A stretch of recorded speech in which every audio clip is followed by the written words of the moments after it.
Hello guys, my name is Shubham. I am mentor in the GATE applied course. Today we have Palash with us who have qualified GATE with flying colors. So hello Palash, how are you? I'm good. Thanks for having me. Okay Palash. So Palash, I'm going to ask some questions today. So basically those questions will definitely gonna help all the future GATE aspirants. Okay. So I'll start with the questions. My first question is like, what is your background of education? So my background of education, I have a BTech in mechanical engineering from Manipal University, Jaipur. I have actually given this exam two times. This is my second attempt actually. Okay. In the first attempt, I was able to get a rank of 1630, and in the second attempt, I got 68 as my rank. So basically, I mean, you made a transition from mechanical engineering to computer science. Like how you make that Yeah, transition? right. Yeah. Like what was the motivation? So how did I make that transition? I think I started with mathematics. I took mathematics, like discrete mathematics. Okay, discrete mathematics very seriously because the mathematics that is required for computer science is quite different from what is required in mechanical engineering. In mechanical engineering, you are supposed to like know a lot of calculus and linear algebra and all of that stuff. But in this discrete mathematics, graph theory, and logic, and combinatorics. These are all really important. So my first focus was to improve my concepts of discrete mathematics, and then I just started with these subjects like POC. Then I proceeded to compiler design, and I just went Okay. ahead. Okay. So basically, you started with mathematics first. Yes, always start with mathematics, so you will have a very smooth transition, Mhm. whatever field you are coming from. Okay, nice. So what is your learning strategy with the GATE applied course? Like how does it help you? Uh, the videos are really nice. The course is structured very well, and there are a lot of problems like solved whenever a new concept, whenever a new and important concept is explained. Professor Shrikant sir has like put a lot of time in explaining concepts. Not only a lot of time. He has also provided like resources so that in the end, if you have any kind of doubt, so you can just go ahead and like explore that like particular topic, and there are like comment boxes. If you have any kind of doubt, you can comment in below that particular video. And also in test series, you can ask questions directly to the mentor, and the mentors guide you very well. That ticketing system, it was really good. It helped me a lot. So basically, you have taken the advantage of the course as well as ticket system, like that when Yeah, you're going to have a that query. was it. Uh, Nice. So I just wanted to know, like, how many hours did you put in while studying? my hours actually varied a lot while my preparation was moving towards the end. I think I started with, I guess, 4, 5, and maybe on an average 6 hours per day, and then it gradually moved towards 9 to 10 hours because then you have to give like 3 hour mock test, right? And then before that you need to revise a little. So let's say 1 or 2 hours, and after that you have to spend at least 3 hours for analysis. Like I used to spend a lot of time on analysis, so that's why easily 10 hours per day in the final phase. Okay, that's so long, basically. Okay. So like, how did you manage the drop pressure, basically? Like, as you mentioned that you were a dropper, right?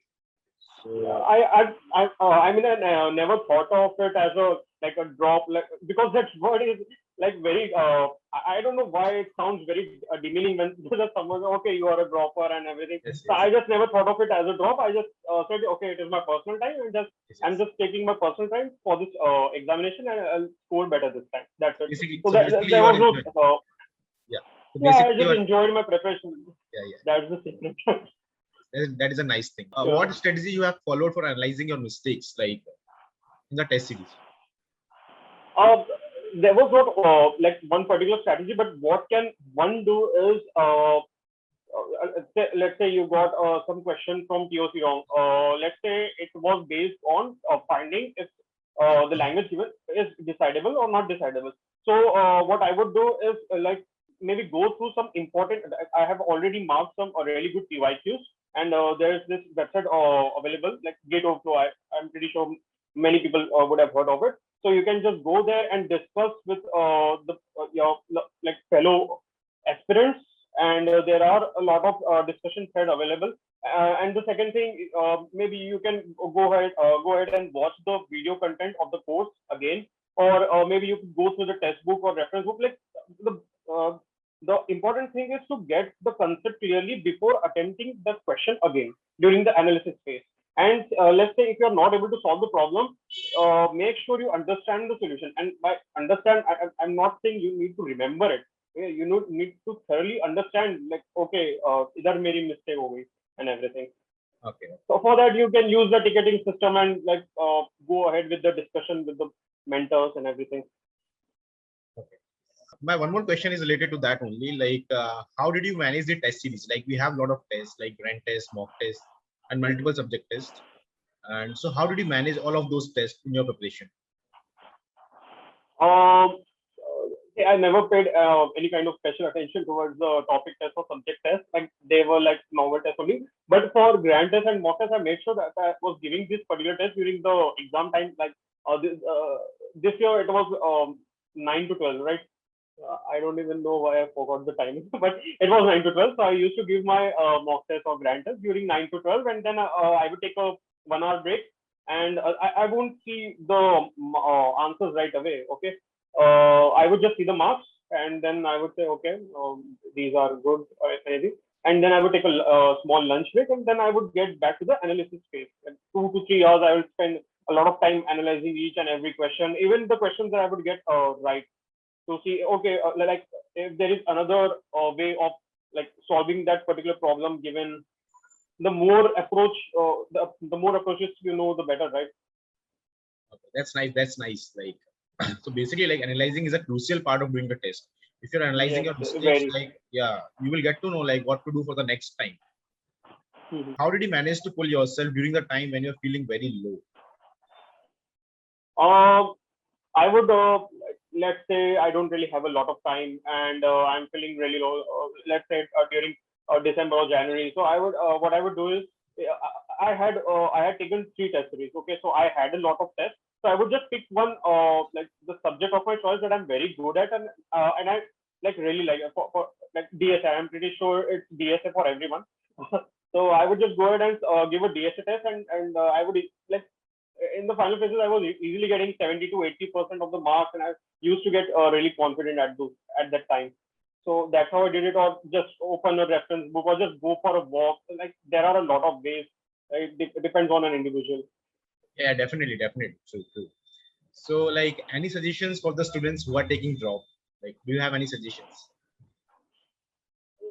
My suggestion is for everyone. If you're just if you're just preparing for this exam, just take maths very seriously. Start with maths always, like this with maths, then move towards linear algebra, probability, calculus, and just get done with it. Maths is really important. Without it, you are not going to like you won't be able to grasp the the topics. Let problems aside. You won't be able to do problems as well. Okay, so math is really important. That's it. That's my Yes, only suggestion. that's very Take it true. very That's seriously. very, yeah. So, like any suggestions for the gate applied team that you have in your mind? Uh, uh, I think I've talked about it with mentors as well during my preparation. But I sometimes, only sometimes, I felt that the problem level was way too easy for a particular test. Like there would be some like 65 questions, right? So out of 65 questions, there need to be at least 10 difficult and good problems, right? And but there were tests where there were no good problems. Like I never felt any kind of pressure on me. But if you go ahead and solve this year's gate paper, it was very time taking, right? There needs to be more difficult problem. There needs to be more time taking and MSQs. That's my only suggestion. Otherwise, the course is great.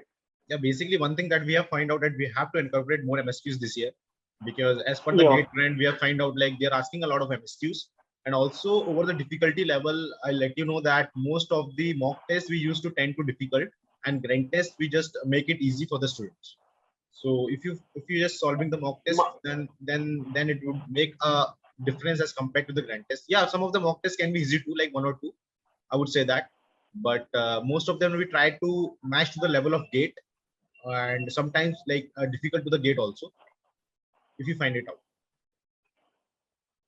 Then maybe I would say make your grand test difficult as well.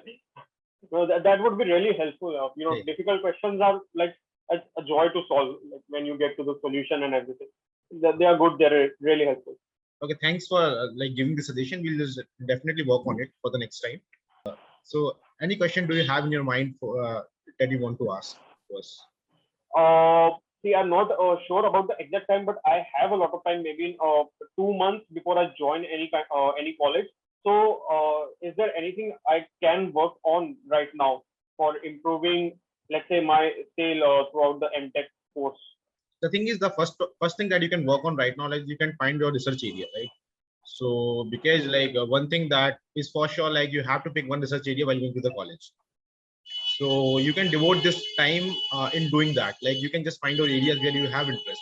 Like most of the students have interest in networking sites or like ML, AI in any field.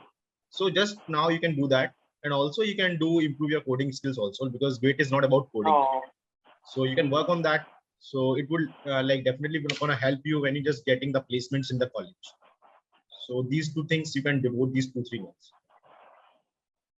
and just one more question, and I don't even know if it's really important, but like, is there any like one? Okay, can you just draw one major difference between IIT Bombay and IIT Bangalore? I'm sure a lot of people have this doubt.